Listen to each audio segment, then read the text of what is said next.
Saudara-saudari yang terkasih, selamat berjumpa lagi dalam channel Inspirasi Sabda bagi Keluarga Komisi Keluarga Keuskupan Agung Medan hari ini tanggal 15 November 2022. Inspirasi Sabda hari ini dari Injil Lukas bab 19 ayat 1 sampai 10. Suatu ketika Yesus masuk ke kota Yeriko dan berjalan terus melintasi kota itu.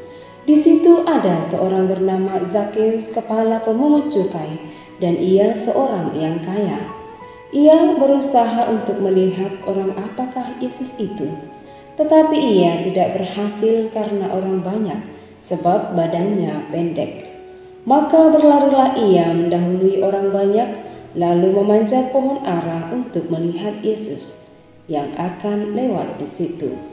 Ketika Yesus sampai ke tempat itu, ia melihat ke atas dan berkata, "Zakheus, segeralah turun, sebab hari ini aku harus menumpang di rumahmu."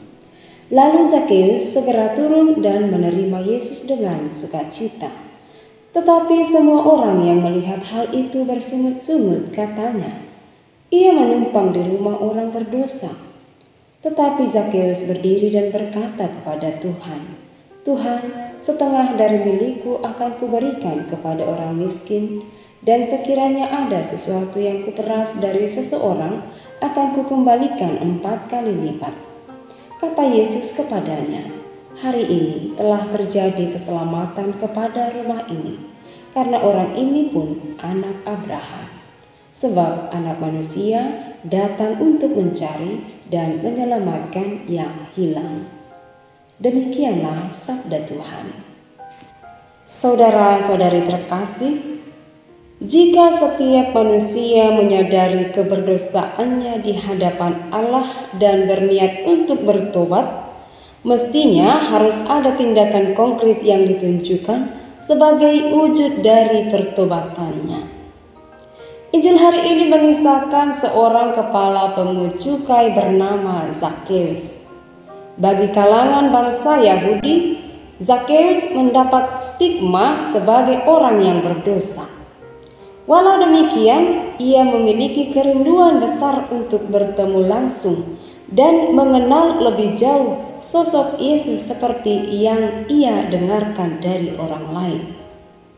Namun untuk mewujudkan pertobatan ini, ia memiliki tantangan.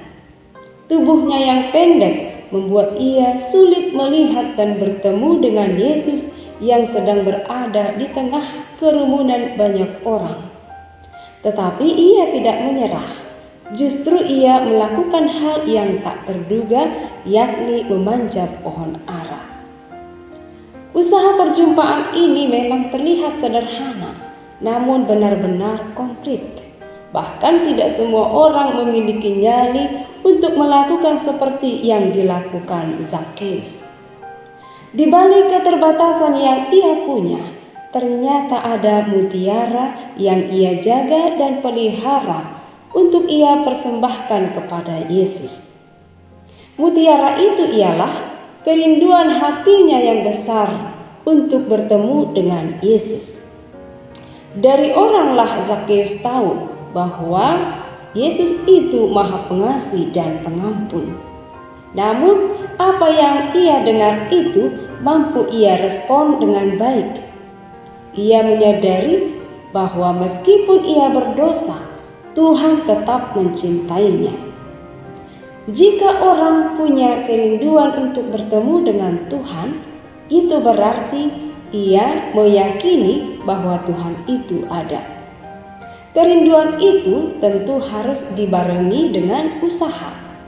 Maka keyakinan inilah yang memampukan Zakheus keluar dari rasa minder dan gengsi yang mungkin dimilikinya seperti halnya dimiliki oleh manusia pada umumnya.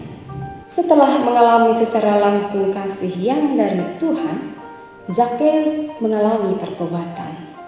Berjanji pada dirinya untuk mau memperbaiki hidup dan membagi kasih kepada orang lain, terutama mereka yang pernah dirugikan. Seperti kerinduan hati Zakheus untuk bertemu dengan Yesus, demikian jugalah harapan Allah dari kita. Barangkali saat ini kita sedang bergulat dengan dosa-dosa yang pernah kita perbuat. Kita memiliki kerinduan untuk bertemu dengan Yesus, ingin mengalami jamahan kasih-Nya. Maka mari kita berpijak pada respon baik yang dimiliki oleh Zakheus. Kita sadari dosa-dosa kita dan berkomitmen dalam diri untuk mau bertobat. Tentu perbuatan itu harus kita tunjukkan dengan tindakan konkret, tidak tinggal sebatas kata-kata saja. Ketika kita benar-benar mengalami kasih Allah, dengan sendirinya kasih itu akan memancar keluar dan dapat dialami oleh setiap orang yang berada di sekitar kita. Saudara-saudari terkasih, Allah itu adalah kasih. Mari kita buktikan kasih Allah itu dalam diri kita, dalam keluarga, komunitas, lingkungan, paroki, dan di mana saja kita berada. Mari kita berlomba-lomba menjadi duta kasih Allah dalam kehidupan ini. Terima kasih, Tuhan memberkati.